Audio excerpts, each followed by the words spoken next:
Stay with the High Lord. You will be safe.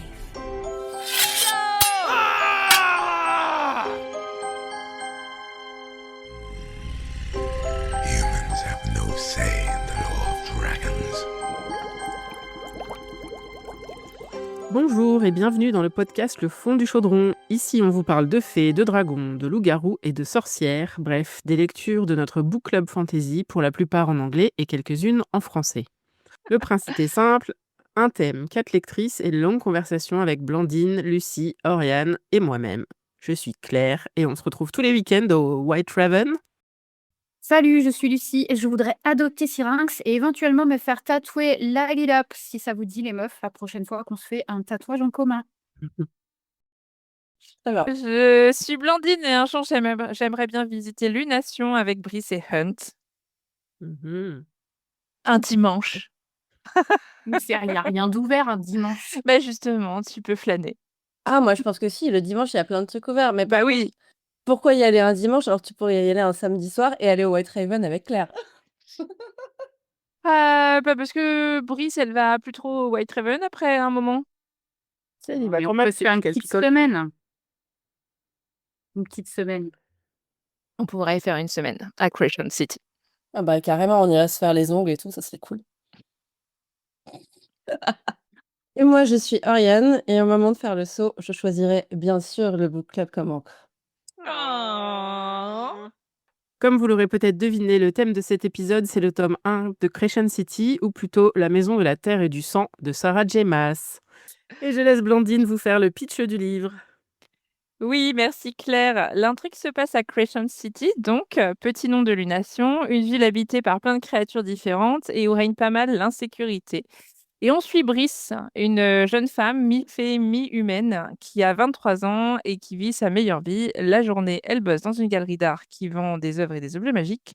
Et la nuit, elle sort avec sa bande d'amis, donc Danica, qui fait partie d'une meute de loups-garous, Fury et Juniper, qui forment un petit gang à L4. Et puis un soir, sa vie bascule après qu'une créature assassine Danica et toute la meute dont cette dernière faisait partie. Et on retrouve Brice 2 ans plus tard, toujours en plein trauma. De nouveaux éléments ont été découverts, l'affaire est rouverte et le gouverneur demande à Brice d'enquêter en binôme avec Hunt Tatalar, aka l'ombre de la mort, un ange déchu à la solde des archanges. Et donc, plein de thèmes à aborder, non, Oriane? De quoi on pourrait parler dans cet épisode? Moi, le premier truc dont j'avais envie de vous parler, c'est que Crescent City, il a la réputation parmi tous les livres de Sarah J. Maas d'avoir un world building, donc la phase où on installe le monde et l'intrigue, etc., qui est particulièrement difficile et un peu opaque, etc. Qu'est-ce que vous en avez pensé? Vas-y, Lucie. Alors moi, j'ai réfléchi un peu à cette question. Je l'ai lu pour la première fois il y a quelques années. Ça fait au moins 2 ans. Et je me souviens que la première fois que je l'ai entamé, j'ai eu beaucoup de mal à rentrer dedans. Je sais pas pourquoi, mais le début du bouquin est vraiment pas hermétique, mais complexe. Et j'avais commencé par DNF. J'étais là: «Ouais, c'est vraiment pas mon truc, j'y arrive pas, j'ai du mal à lire». C'était pas un problème de langue, hein, je l'ai lu en anglais, mais ça, en général, ça me pose pas de soucis.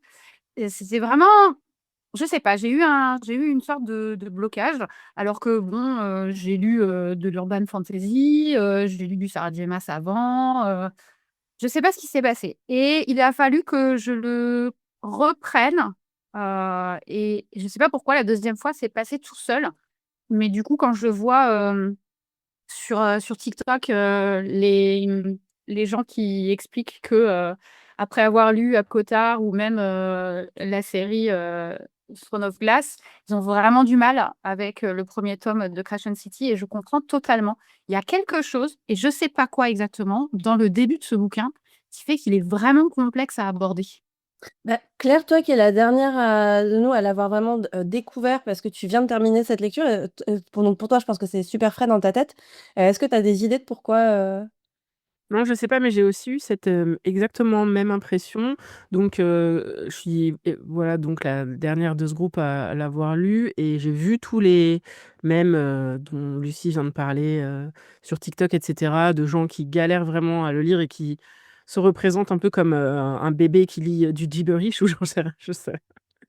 Mais, alors, bon, j'ai lu des trucs avec des world building aussi compliqués. On avait déjà parlé dans un autre épisode de, par exemple, Jazad Air, qui est, un world building, assez complexe.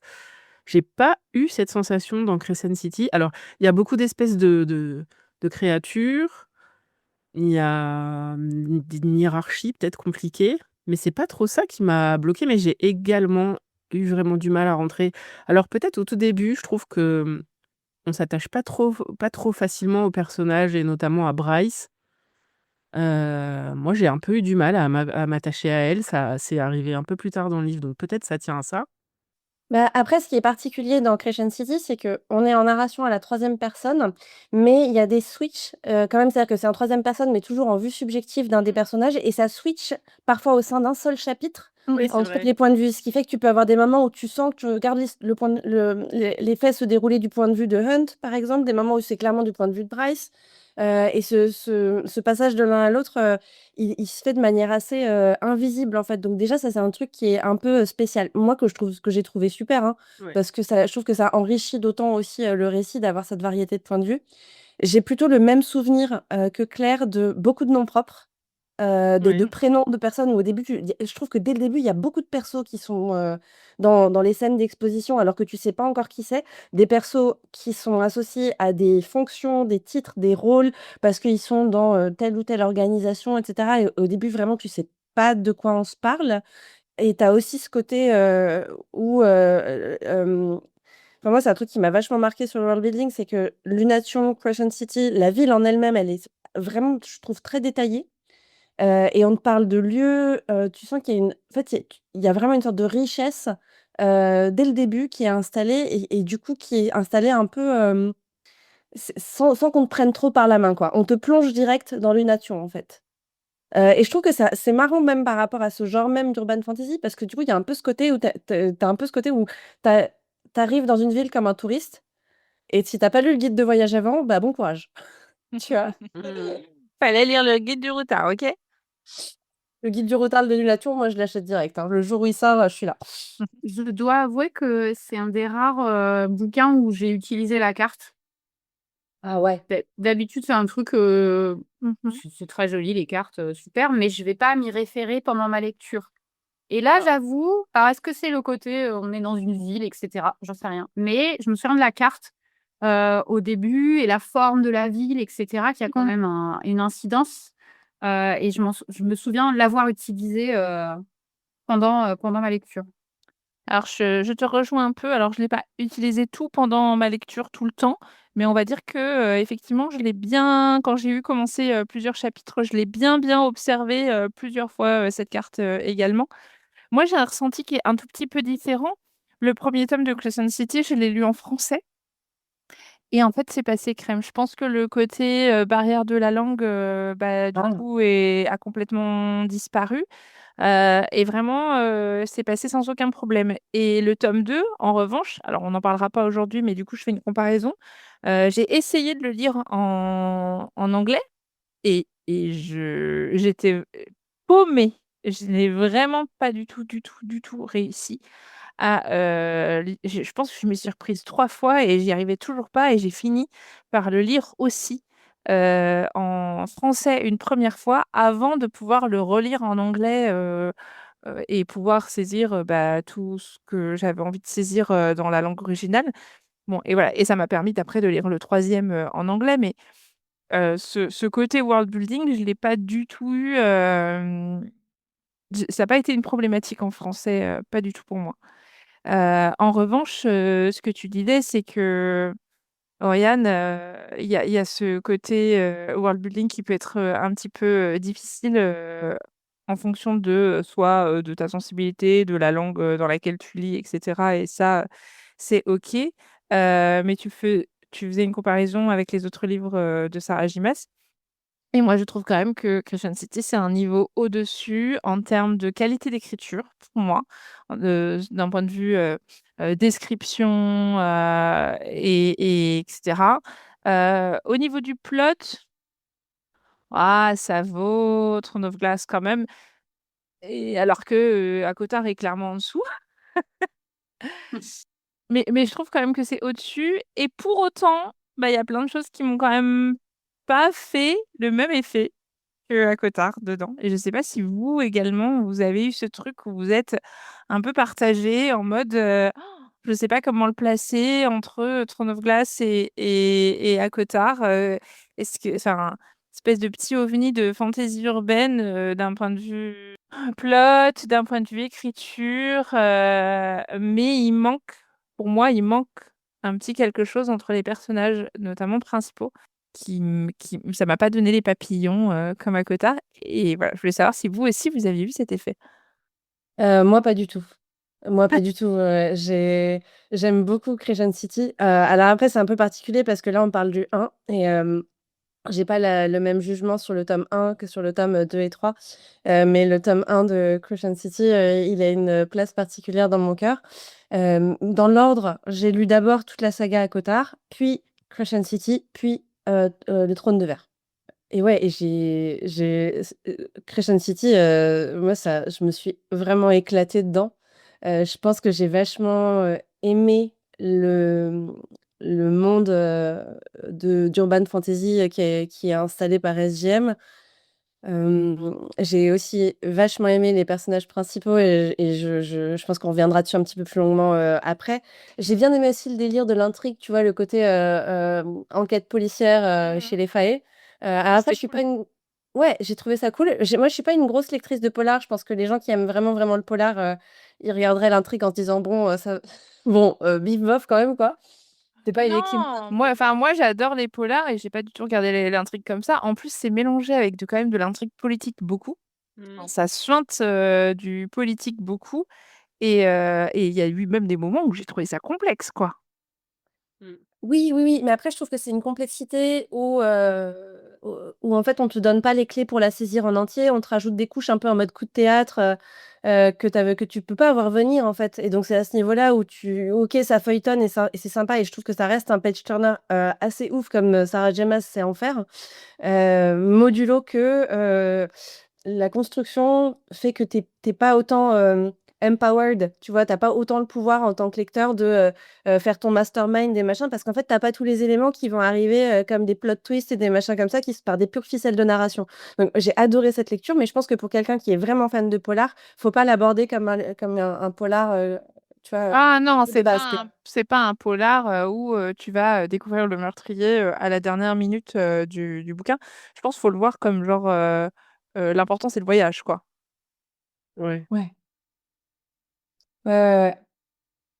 Et toi, Claire? Ouais, ouais, ben, tout pareil que Corian. En fait, moi, j'ai vraiment adoré. En fait, je crois que j'ai vraiment adoré déjà l'urban fantasy. En fait, le fait que ça se passe dans un monde un peu moderne avec de la technologie. Ouais, ça nous rend un peu plus proches. Évidemment qu'il y a des créatures qu'on ne croise pas dans notre monde, mais tant mieux. Mais du coup, je trouve que ouais, je me suis sentie un peu plus proche des personnages, passé les 100 premières pages qui étaient vraiment chiantes à lire, mais je pense que j'ai remonté, notre fil de conversation où je vous disais, «J'ai lu que 51 pages, j'avance pas avec 14A». Je vous ai même écrit, je vais essayer d'écouter, l'audiobook pour le début pour voir si ça passe mieux. Mais en fait, c'est vraiment, je pense, les 100 premières pages et passé ces 100 premières pages, tu rentres dans l'intrigue et moi, j'étais à fond et c'est effectivement un très bon page turner, je pouvais pas le lâcher, j'étais trop contente de tout ce que je découvrais. Comme on l'a dit, c'est une intrigue assez complexe et le côté enquête policière, je crois que je vous l'ai aussi dit dans la conversation que ça me plaisait bien, et il y a des plot twists, on s'attache finalement aux personnages et après je me dis aussi que peut-être ce truc de rythme du début qui est complètement cassé, et qui ensuite prend vraiment vie, ça fait un peu penser à l'état dans lequel Bryce se trouve en fait. Parce que, passé le premier chapitre où il se passe ce drame, ensuite elle est complètement trauma et elle est dans une espèce de léthargie dont elle commence à sortir progressivement parce qu'on l'implique dans cette enquête policière pour, en fait, faire la justice sur, et faire la lumière sur ce qui est arrivé à sa meilleure amie, quoi. Donc je me dis que peut-être c'était vraiment voulu, mais ouais, faut se traîner un peu au début, quoi.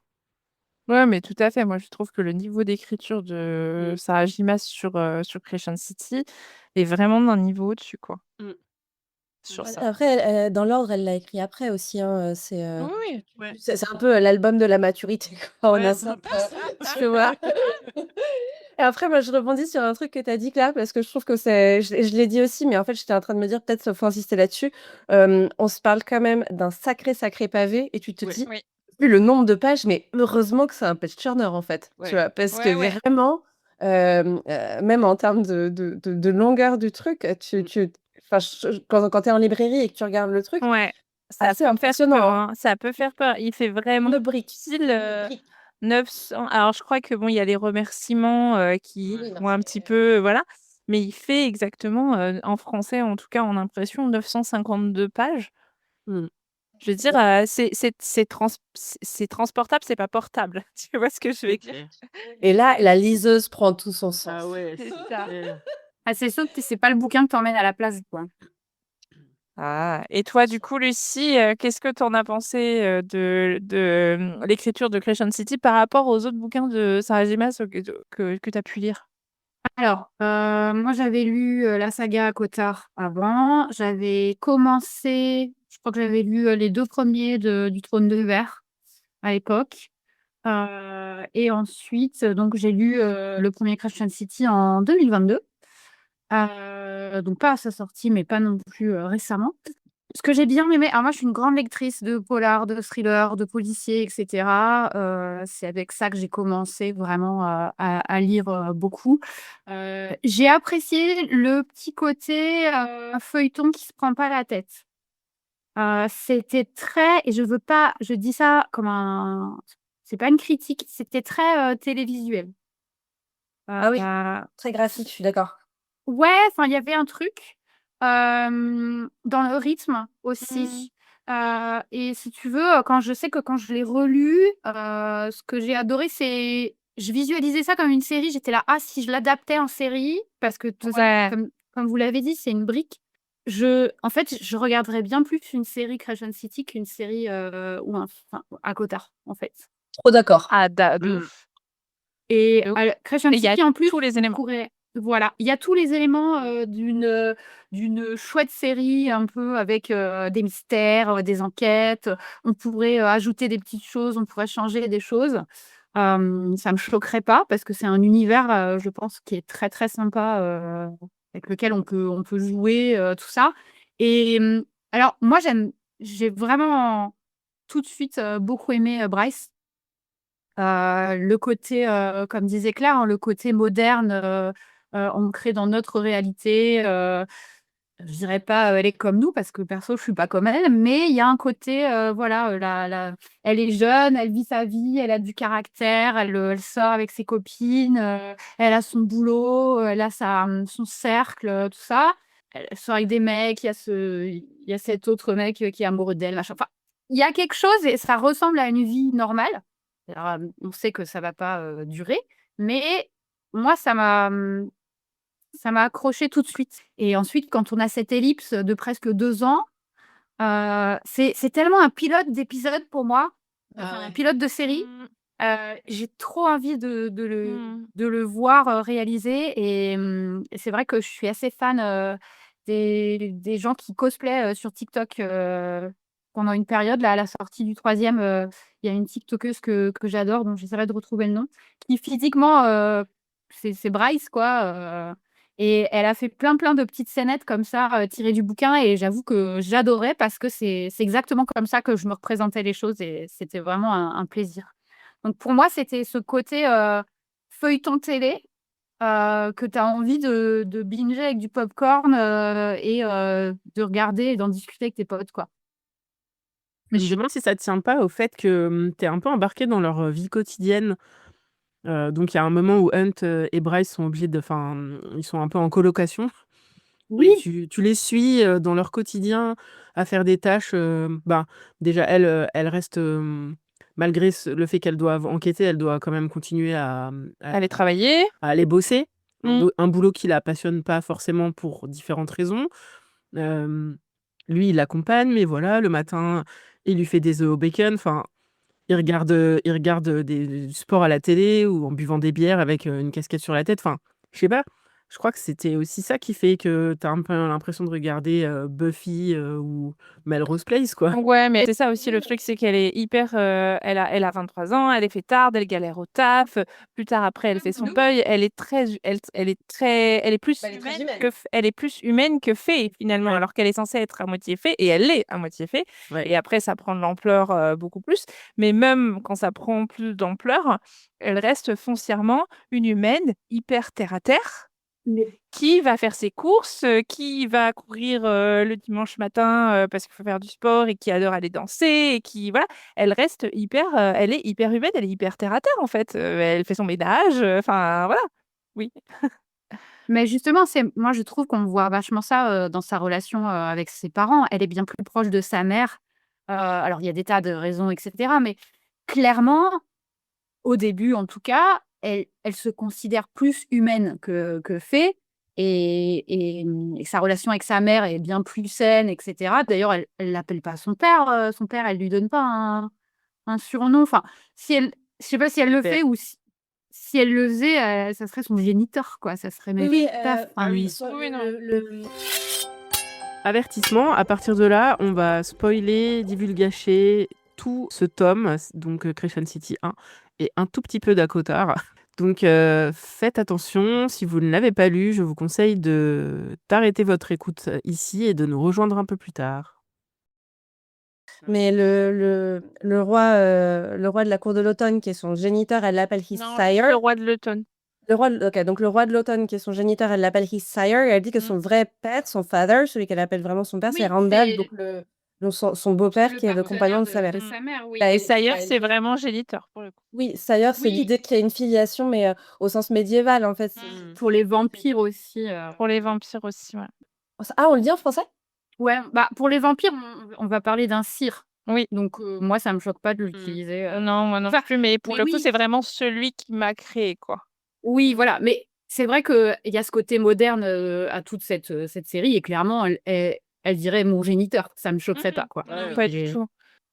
Après, sur le côté série, moi, je trouve qu'il y a 2 trucs qui vont complètement dans le sens de ce que tu dis, Lucie.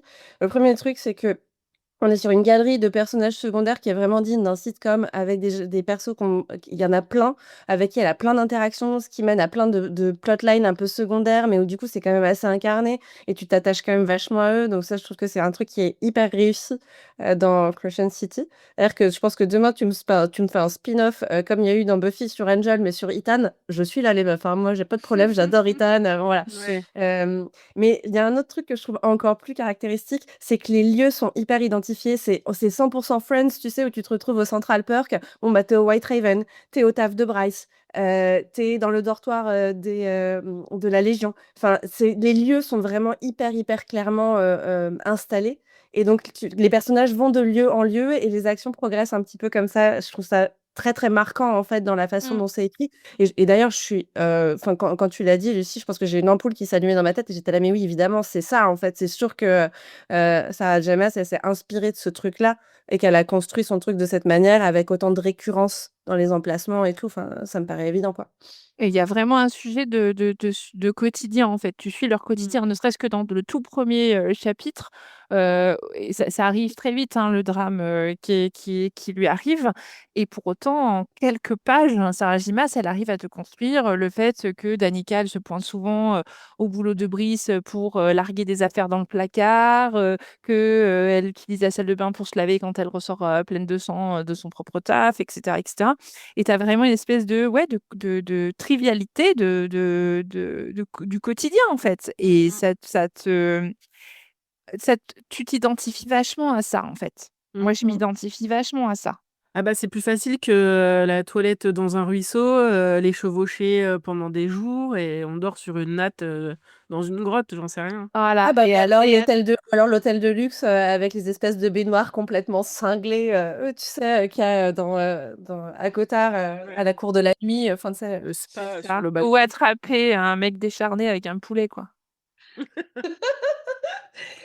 moi Même si, il y a quand même un peu ça, vers la fin. Non, alors il y a un côté, très,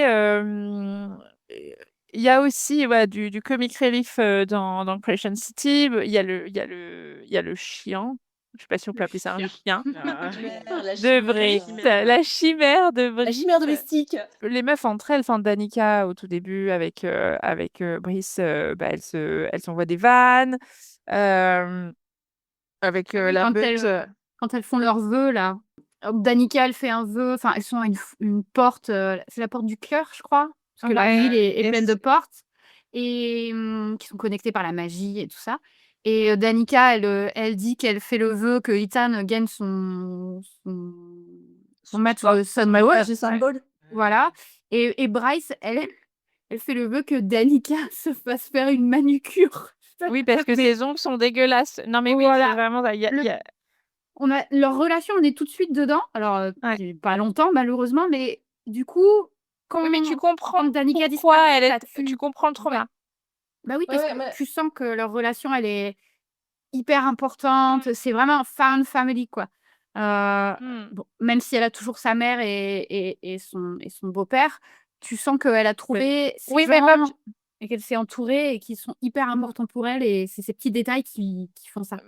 c'est dit, genre Danica, elle a comme été adoptée par la mère de Brice et son beau-père, quoi. Oui, parce qu'elle-même, sa mère est pas.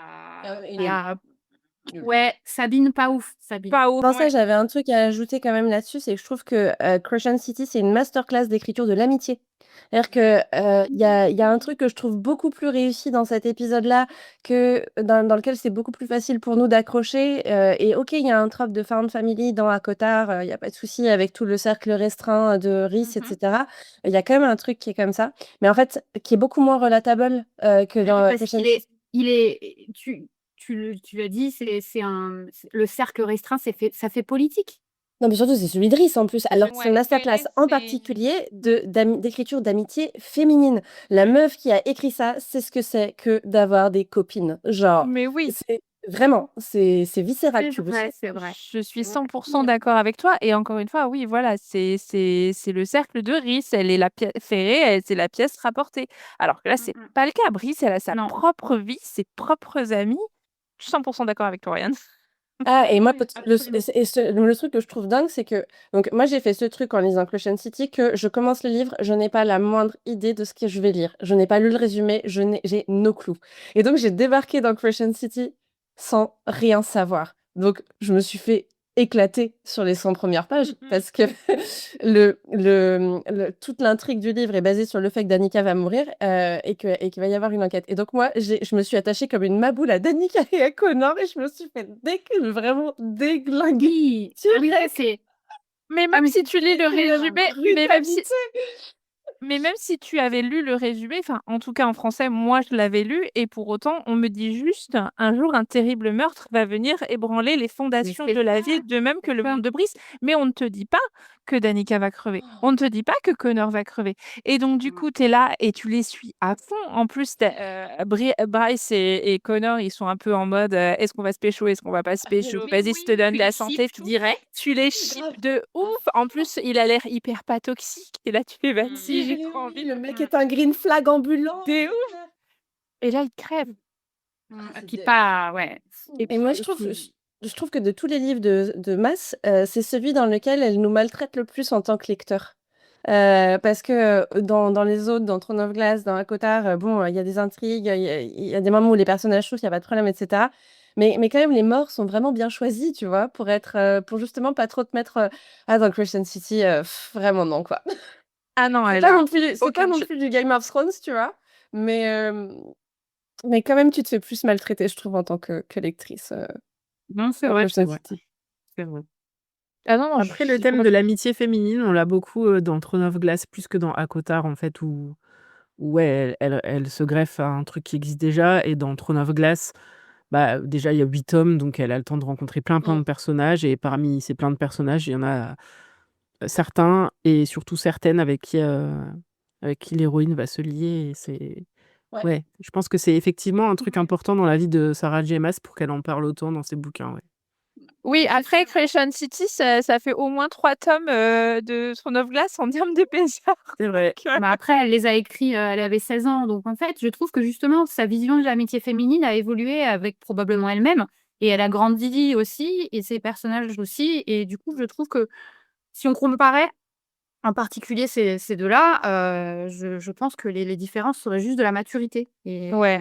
c'est super agréable parce que oui, Bryce a 23 ans et nous, bah, même si on inverse les chiffres, c'est toujours trop jeune, mais mais mais on comprend ses amitiés. On en a eu, on en a et du coup, voilà, effectivement, je trouve que ça permet de s'attacher très, très vite au personnage et ensuite, bah, de s'en prendre plein la gueule. Mmh. Non, mais je trouve que même l'écriture au-delà enfin, alors il y a cette amitié, c'est une vraie histoire d'amitié et ça, c'est vraiment très, très fort et ça m'a permis de beaucoup m'identifier. Mais même dans ses relations aux autres personnages, bon, bah, je pense ses relations aussi avec sa boss, bah, c'est des vraies relations de employé-boss avec, une boss qui parfois elle en a ras le cul des conneries de Bryce et qui lui dit: «Bah, ça suffit maintenant, faut que tu bosses». D'autres fois, bah, qui comprend et qui est compatissante donc bah, elle la laisse un petit peu plus, elle lui laisse un petit peu plus de mou et ça reflète un peu, bah, toi parfois, la relation que tu peux avoir avec ton boss. Hem Sa relation avec les hommes, elle est hyper, réaliste, moi, je trouve. Mmh. Bryce, elle est là, elle a 23 ans, elle a envie de s'amuser, elle a pas envie d'être rentrée dans une relation, avec Connor, elle y allait avec à reculons, parce que aussi il était, en relation, heu, hiérarchique avec Danica, donc du coup, c'était un peu en mode, «Est-ce que j'ai le droit d'y aller et d'aller, choper, la meilleure amie de ma boss?» et Oui, parce qu'elle après, sait qu'elle fait de la merde et qu'elle a pas envie de briser le cœur de Connor ouais, mais parce que carrément, Connor, fait partie enfin, elle a du respect pour mais Connor et elle sait qu'on peut pas 100 compter sur elle-même non plus, Mais donc carrément, mais même après avec Hunt, elle a une relation qui pour moi, est très réaliste. C'est en mode, ben, on fait une enquête ensemble et malgré toute l'attirance qu'on a l'un pour l'autre, bah, non, on est collègues et on n'y va pas et on attend que l'histoire on attend que le truc soit en tout cas, à la base, elle essaye. Elle est en mode: «On va attendre que l'enquête soit résolue pour céder au truc» et voilà et ça tient pas, on est bien d'accord?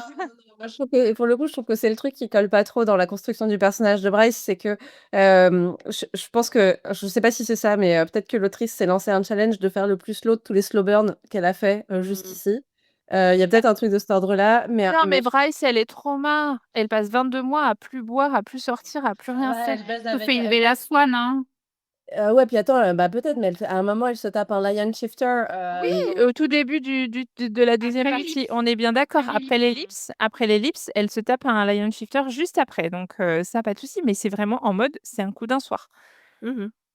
c'est pas vrai. Elle rentre pas du tout dans un truc dès que ça commence à passer sur le truc de hey, est-ce qu'on pourrait avoir une vraie relationship, elle fuit. Ah non, non, elle est hyper détachée, effectivement. Je veux dire, le shifter, le lion, là, il la prend pour une prostituée, hein. Ouais. Et elle Et elle rigole. elle s'en Ouais. fout, ça la fait rigoler et tout. Et elle Et rigole. après, elle va en plus, elle enchaîne ce coup, je veux dire, elle est dans les toilettes de la boîte, quoi, Ouais, ouais, du bar. ouais, c'est vraiment, Et elle se fait pécho par le mec et après, elle va au bar VIP pour un rendez-vous de boulot, Faire sa quoi. Ouais. transaction, ouais. Mmh. Et Ouais, ouais. ouais, elle est complètement Oui, elle est en mode, voilà, coup d'un soir, détachée, encore je plus tire qu'au mon début. coup, encore ouais. plus qu'au début où elle essayait d'avoir un semblant Profiter de de sa vie au début relation et et là, machin et peut-être sa vie. Et là, c'est pas ça, c'est, bah, j'ai un truc qui me gratte et je vais régler le problème du truc qui me c'est gratte. ça, c'est ça. Mais elle est pas du tout dans un mode, j'ai envie d'une relation, elle est pas du tout dans un mode, j'ai envie de tomber amoureuse ou quoi que ce soit et C'est donc Hunt, Oui, oui, moi, elle je le trouve ça tient juste elle le tient à bout de bâton quoi, en mode, va-t'en. Oui, mais je trouve qu'il y a un truc qui est pas tout à fait crédible dans le fait que, Bryce, c'est une meuf qui, a pas froid aux yeux, et qui, assume, assez clairement, le fait d'être, genre, de pouvoir avoir des coups d'un soir et cetera, et que clairement il y a un truc avec Hunt assez rapidement quand même, dans leur, dans leur truc et que, je trouve que la tension, elle est créée de manière un peu artificielle, par ce truc-là. Voilà, je trouve que c'est juste un truc sur lequel, je me suis sentie, jouée et j'ai sans problème, suivi le truc, là-dedans, mais je trouve ça que ça marche pas à 100. En fait, déjà, sa vie sexuelle, c'est le seul truc qu'elle garde de sa vie d'avant, avant l'ellipse. Parce qu'elle arrête de boire, elle arrête de prendre des drogues, elle arrête de danser. En fait, tous les trucs qui faisaient qu'elle s'amusait, le seul truc où elle s'amusait et qu'elle a gardé, c'est des relations, sexuelles très, Et elle s'amuse plus très vraiment. fugaces. Enfin, Et elle Elle s'amuse s'amuse plus plus, vraiment. c'est pour l'hygiène, en fait, voilà. c'est ça, c'est ça. Voilà. Et après avec Hunt, le truc qui est un peu justifié dans le fait parce qu'on sent dès le début qu'ils se plaisent, chacun physiquement l'un l'autre. Donc il lui dit, vite fait que, ben, il était amoureux d'une femme et qu'elle est morte et voilà. Et donc à chaque fois qu'elle a des pensées, un peu amoureuses, enfin, un peu, je sais pas comment dire, romantiques envers lui, elle se dit: «Ah mais arrête, il est toujours en train de pleurer, sa belle assassinée là». Qui est morte il y a, Oui, voilà. après elle-même, est pas méga au clair, sur Connor, hein. C'est un peu l'analyse, mais justement cette relation, avortée avec Connor qui est, qui fait partie de son cercle d'amis et cetera, c'était partir vers quelque chose de plus sérieux. Peut-être qu'elle l'aurait pas forcément considéré comme un coup d'un soir. Ça avait des contraintes, Conséquence. enfin et des conséquences parce que voilà et tu te dis: «Ah peut-être c'est le moment où finalement elle se dit: "Bon bah je vais essayer parce que, peut-être que ça va donner quelque chose de chouette et tout ça"» et puis en fait, elle a même pas le temps. Donc forcément se relancer dans une, enfin se lancer dans une relation sérieuse en se disant, déjà avec toute la culpabilité qu'elle a par rapport à sa mort à lui et celle des autres et se dire que de toute façon la dernière fois qu'elle s'est dit: «Bon OK, je me lance, j'y vais», bah le mec il s'est fait buter, Mmh. c'est Elle a enfin, c'est de la psychologie de comptoir, mais Ouais, oui, c'est Moi, complètement je suis toujours pas convaincue. Moi, je suis toujours pas Ah ouais? convaincue et le début de CC2, m'a encore plus confortée dans cette opinion. Mais Voilà. en plus, on la laisse même pas oublier parce que les échanges d'SMS qu'elle a fait avec, Connor et avec Danica sont rendus publics à cause de l'enquête et donc tout le monde est au courant que dans la même soirée, elle s'est tapée, je crois, 2 mecs, Ouais. dans les toilettes de la boîte ouais. et en même temps, elle a accepté un date sérieux avec, Connor, enfin, après qu'il l'ait vraiment eu à l'usure. Ouais, elle est vieille Heu, pute, quoi. ouais, voilà et tout le monde est au courant et la meute de loups, à chaque fois qu'elle en croise un, ils en profitent pour lui remettre dans la gueule, Mmh. et là, oui, on la laisse même pas oublier, quoi, donc Alors moi, d'ailleurs, j'ai trouvé ça formidable, hein, d'avoir des personnages principaux qui ont un passé, et Bryce, son personnage, qui je trouve que c'est un genre de Paris Hilton, c'est une pétasse, en fait, c'est vraiment une pétasse, alors elle est là avec son toutou, domestique, avec le fait qu'elle s'est tapé plein de mecs, qu'elle se fait les ongles, qu'elle est dans cette espèce de féminité dans laquelle elle est Ah. hyper à l'aise, hyper et vachement dans la séduction et tout. Tu sens qu'on est dans une écriture qui a dépassé le slut shaming, quoi. Genre vraiment. Alors que Ouais. je sais pas si on aurait pu avoir des héroïnes aussi slut, 10 ans plus tôt. Voilà. Ça dépend du point de vue de qui parce que cette image de Paris Hilton, de meuf, superficielle et tout ça, c'est Hunt, en fait, qui l'a au début, c'est juste lui. Il l'appelle toujours, party girl, en fait. Mmh. Il dit toujours: «Oui, Oui, c'est qu'une party girl, elle est complètement superficielle». Ah bon, Oui. bah, on fait une enquête et elle disparaît toute la journée et qu'est-ce qu'elle va faire? Elle va se faire les ongles et en fait, il se rend compte qu'en enfin, mais surtout oui, dans qu'elle les mène ongles. l'enquête aussi, ouais. Mais à sa façon à elle. Voilà. Personne ne sait que Bryce, elle a arrêté de boire et tout ça, Mmh. elle Non, est non. toujours en train de sortir Ouais. et tout mais en fait, elle utilise ces choses-là pour se protéger et ensuite elle utilise son image de fille superficielle pour mener l'enquête et Tout à elle fait. s'invisibilise de cette Ouais. façon-là Ah oui, il y a des dans moments, elle joue la Juste, conne. ça Il la y a des sert, moments, elle joue la conne exprès.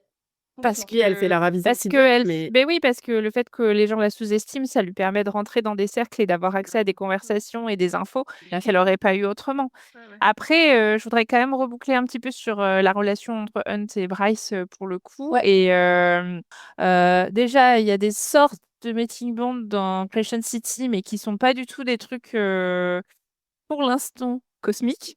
Et en tout cas, c'est pas des meeting bonds en mode on se voit, on se reconnaît. Attends, excusez-moi. Mais On se voit, on se sent, oui, on se reconnaît. Déjà, moi, j'ai bien aimé ce truc-là à l'époque c'est pas un meeting bond classique comme nous avait habitué Sarah. Mais en même temps, je pense que Han Tatalar n'est pas assez toxique pour me déclencher les papillons dans le ventre que j'ai pu avoir. Non, mais ta casquette à l'envers, c'est pas toxique ça?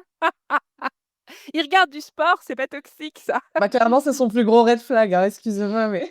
Non, j'avoue, moi je l'adore parce que ouais, et j'aime aussi leur relation parce que justement, elle n'est pas inscrite dans les cieux, quoi. Ouais. Et j'ai envie de dire, putain, tant mieux. Là aussi, on peut se dire, on peut se projeter, quoi. Ouais, Moi c'est aussi, un le mec, il choix. garde du sport, ok? C'est vrai que c'est très important, c'est un choix en fait. Et moi j'ai trouvé ça vraiment vraiment très cool le côté où enfin toujours dans les meeting bonds qui sont un peu genre fated. Ce qui me saoule c'est le côté un peu genre on est meilleur que vous quoi. Vous qui avez juste choisi le simple Pax Oui, ou voilà, le c'est simple ça. mariage, alors que nous genre on était prédestinés, ok. prédestinés. Et On vous était êtes vraiment ce côté prédestinés. grosse merde parce que vous étiez pas prédestinés. Et ça fait un peu ce côté-là. Et là il y avait pas ça. Et moi j'ai trouvé ça quand même très très cool. Il y a des moments où pas dans le tome 1, mais du coup, il y a d'autres moments où ça dérape, pour info, qui est pas un vrai spoiler, mais voilà. Mais en tout cas, dans le tome 1, moi, j'ai trouvé ça vraiment, vraiment cool, quoi. J'adore le Hunt du tome 1, et j'aime pas son arc dans les tomes suivants. Ah. Ouais, ouais, moi non plus. C'était le truc sur lequel je voulais vous faire réagir, mais tu en as Ah un peu oui. parlé, Blandine. J'ai lu un tweet qui m'a fait trop marrer. C'est pas un tweet, c'est un thread, vraiment. De toute façon, maintenant, on est perdus, comme il existe. Personne n'utilise Twitter, de toute façon. Non, mais il existe 50 X. Twitter différents entre Ouais, pardon. Buzzfeed, X Ouais, et ouais. Threads et je sais pas quoi, bref. Ouais. Donc, c'est une meuf qui dit j'ai lu Akotar, j'ai lu Crescent City, j'ai lu Throne of Glass, j'ai lu Force Wing.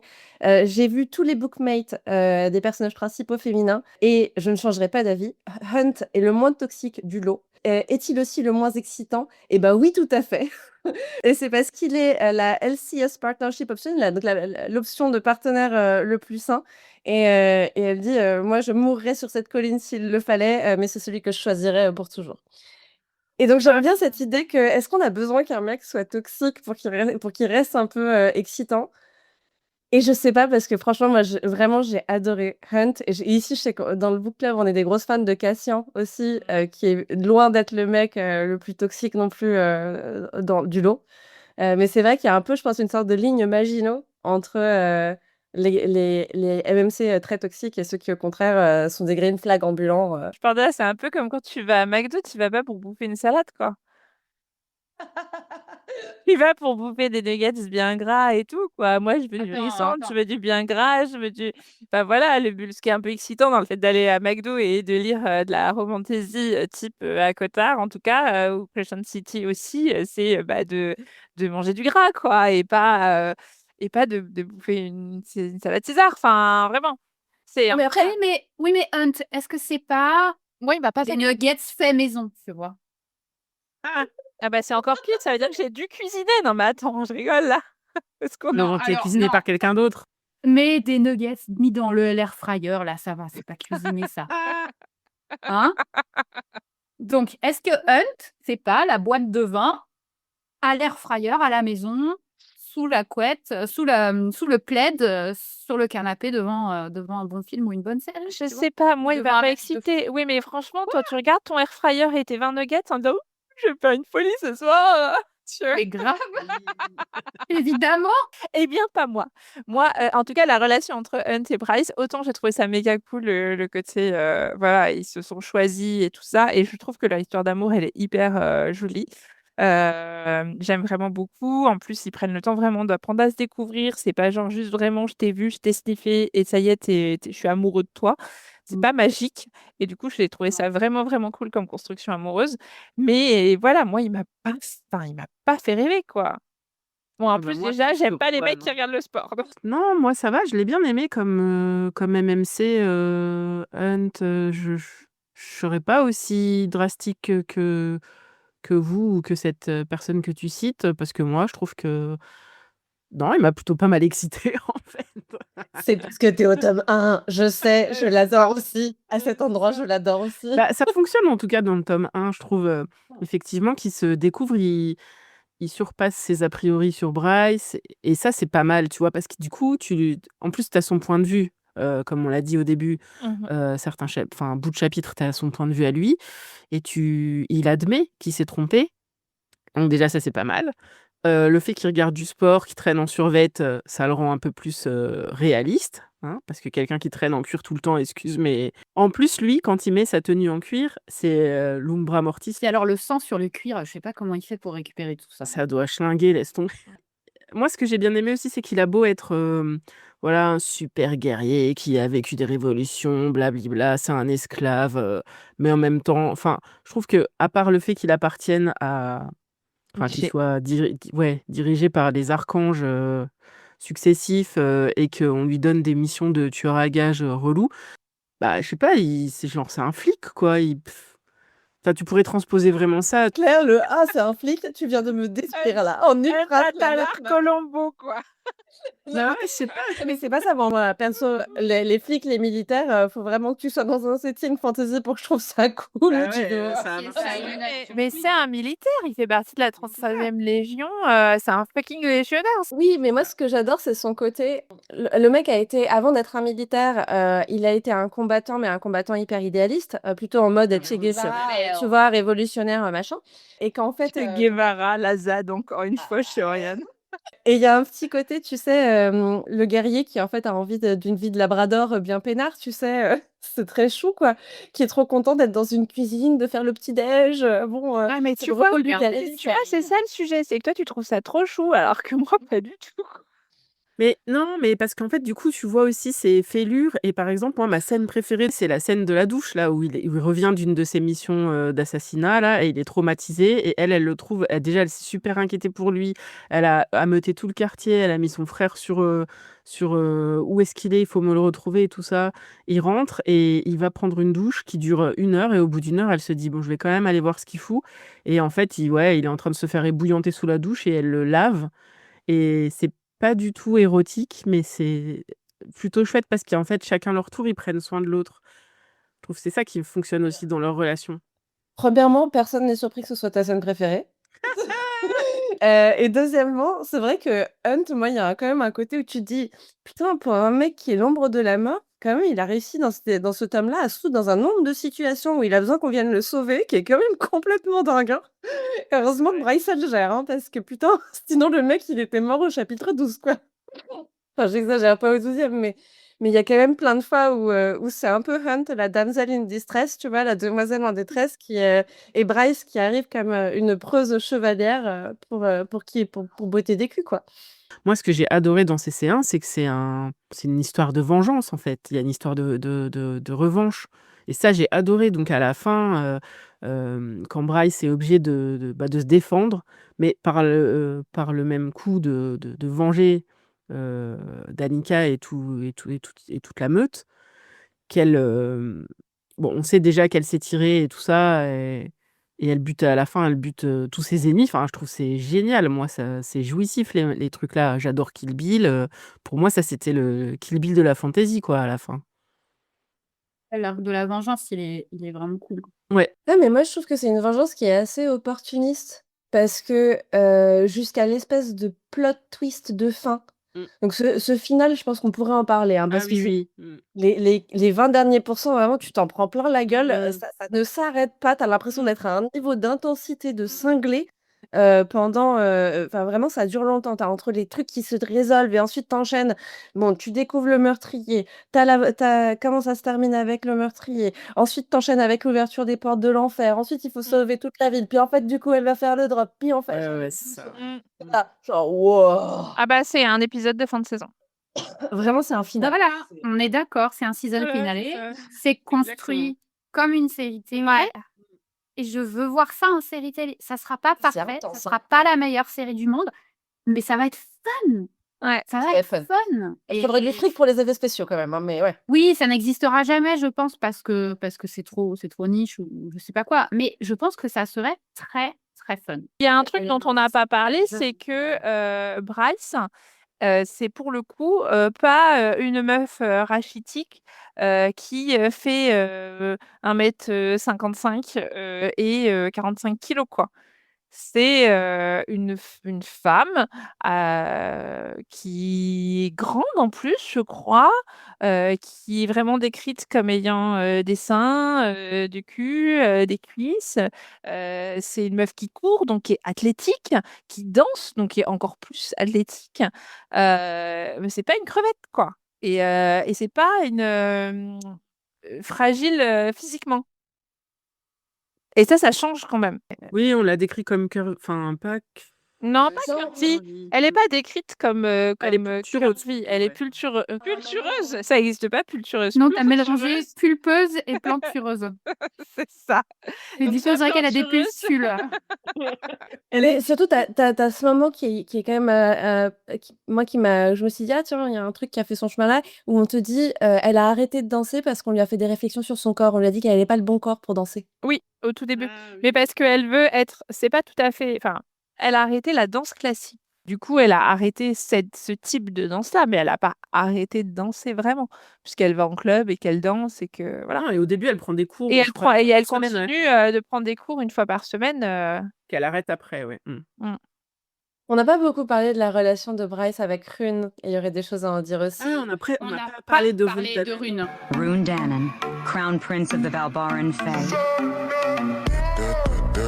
J'ai un amour, Faire un lancement. mais Infini. intense Moi pour la aussi. relation entre Bryce et Rune, et au moins autant pour la relation entre Rune et Hunt, et le moment où Oui. Hunt, il est là genre: «Mais du coup, vous baisez?» Et il dit: quand même, on est de la même famille», et Hunt, il répond: Ah «Oui, parce je qu'au crois pas début que c'est un gros problème chez les failles en général, ça, non?»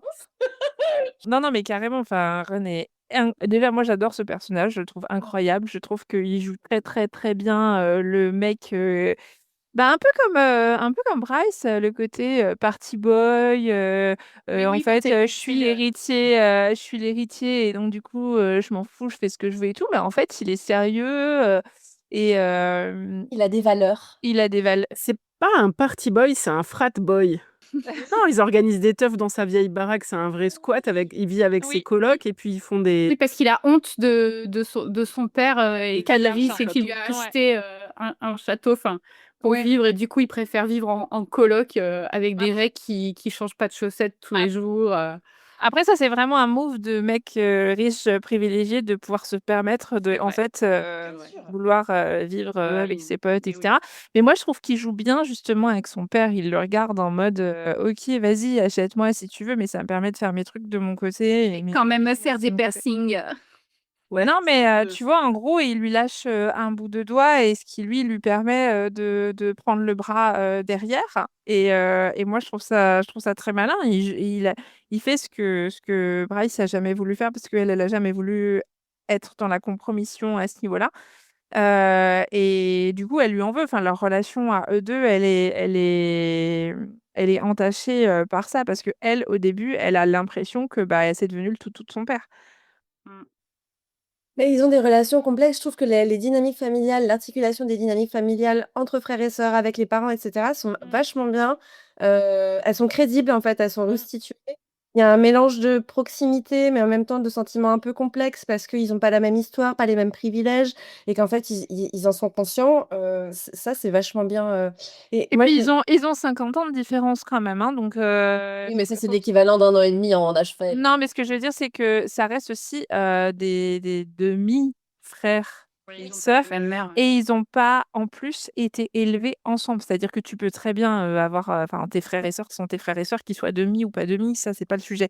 Mais, c'est beaucoup plus «facile» entre guillemets quand du coup, bah, ton demi-frère ou ta demi-sœur et ben, en fait, il vit avec toi à la maison et donc du coup, c'est pas un demi, c'est ton frère et ta sœur et ça fait partie de ton noyau familial. Là, pour le coup, ils ont pas été élevés ensemble.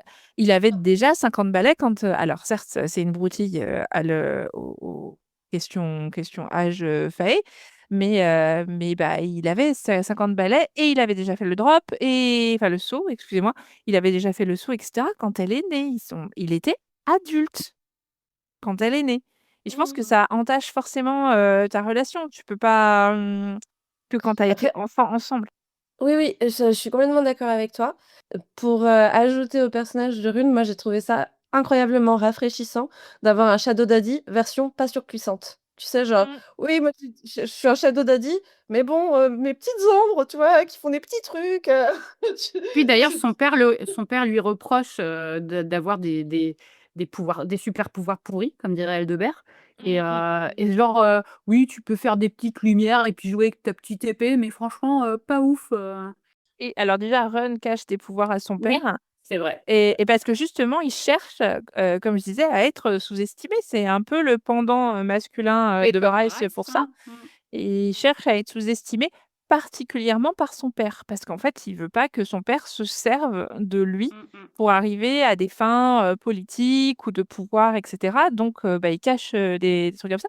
Mais son père est une enflure de première. Enfin, je veux dire, le comparer, en mode, «Ah ouais, tous les gens de la lignée qui sont venus avant toi et qui avaient l'honneur d'être, les détenteurs de l'épée de la lumière», je crois qu'elle s'appelle comme ça, Starlight ou je sais pas quoi.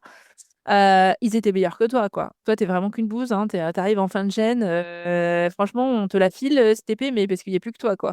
Bah, c'est dégueulasse, tu veux pas, Bah, il c'est va la vraiment filer à une ah bah, ils demi-humaine, vont pas être, la filer à une demi-humaine, mais tu vois, genre, donc il est voilà, vraiment c'est vraiment la dernière option, quoi. ouais. Non, non, il y a pas d'amour, paternel, qui traîne, Il y en a jamais trop, hein, chez Mass. ouais et on Il y en a il y a pas des masses. oh! Très longtemps. En tout cas, je pense que les daddy issues de Rune sont autrement plus carabinés que les daddy issues de Bryce, qui, elle, a eu une figure Oui. paternelle tenable en la personne de Mmh. Randall, C'est quoi. ça, au moins elles ont été compensées alors que Roon, il a dû se débrouiller tout seul et on n'a pas trop parlé du banter, donc enfin, je sais pas, de la répartie, entre les personnages, mais bon, bah, celui entre Bryce et Hunt est pas mal, mais Roon et Hunt, ils s'envoient Grandiose. des Mmh. ah là là, ils Je sont les adore. des piques à la tête, tout le temps, c'est très, très drôle et c'est aussi très chouette, c'est que leur relation, elle évolue aussi un peu quand même. Bon, dans CC1, on voit pas énormément, mais en tout cas, autour de leur amour, chacun pour, Bryce, on sent qu'il y a une espèce de enfin, il y a une genre de fraternité entre eux parce qu'ils veulent tous les 2 le bien de Bryce. Mmh. Ils sont Ouais. heureux. Mmh. Mais ouais, moi je trouve ça vraiment mignon la relation entre Ron et Bryce pour le coup, malgré cet écart d'âge, malgré le fait qu'ils aient pas été élevés ensemble, ils pourraient très bien s'en foutre et voilà et en fait, il est quand même vachement dans la protection, et puis une protection, auquel on s'attend de la part d'un frère, auquel on Bah, les s'attendrait pas forcément, de la part, d'un prospect amoureux, peut-être parce qu'on trouverait ça, trop contrôlant et malsain, mais de la part d'un frère, on trouve ça, pas alors, misogyne, ouais, voilà, fraternelle et exactement. Mais après, tu as quand même ce moment, où, tu sais, Bryce, elle veut s'échanger contre Hunt, parce que Sandriel, vient de le racheter et Rune arrive et lui dit: «Tu vas pas t'échanger parce que moi, je te claim, en tant que membre de ma maison et donc Mmh. tu es ma propriété en tant que femelle, de, machin et donc je te» et donc en fait, OK, il a un côté, protecteur, pour un frère, machin, mais ils sont quand même dans une société qui est sexiste, qui a des vieilles boss sexistes et Mmh. quand ça il l'arrange, l'utilise. Et quand ça ouais. l'arrange, il l'utilise pour la Oui, mais produire. il l'utilise. Moi, il y a un truc que j'ai pas du tout aimé, je vous en ai parlé dans la conversation, c'est bah, c'est pas tellement la trahison de Hunt, parce que ça, c'était cool, le plot twist, où finalement c'est lui qui fait la transaction avec Pour le Sainte? ouais, le synth là, la drogue.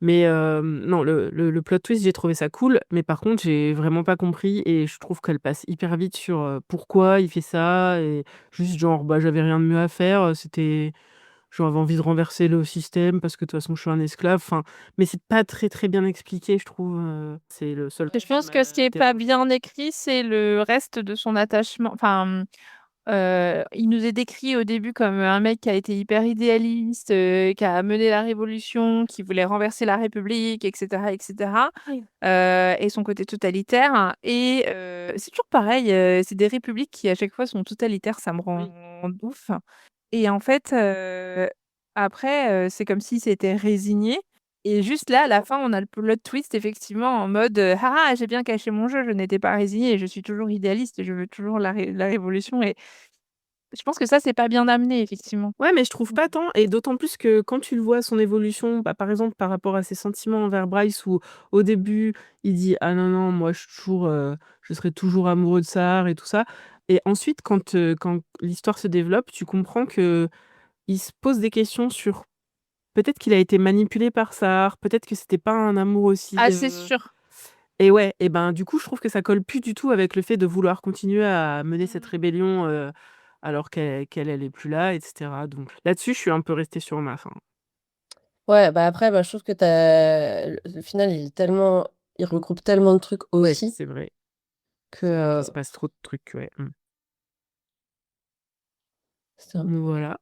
Et voilà, l'heure est venue de vous dire à dans 15 jours pour un nouvel épisode du Fond du Chaudron. En attendant, vous pouvez nous retrouver sur toutes les plateformes d'écoute de podcasts, Spotify, Deezer, Apple Podcasts, etc. D'ailleurs, si cet épisode vous a plu, n'hésitez pas à nous laisser une évaluation sous forme d'étoiles, ça nous aide beaucoup. Si vous souhaitez réagir, vous pouvez nous retrouver sur Instagram, suivez le compte Le Fond du Chaudron, tout attaché. Et bien sûr, si vous connaissez quelqu'un qui a adoré ou détesté Crescent City, faites-lui découvrir cet épisode. Prenez soin de vous, n'oubliez pas de lire ou pas les livres qui se trouvent déjà dans votre pile à lire, et à bientôt!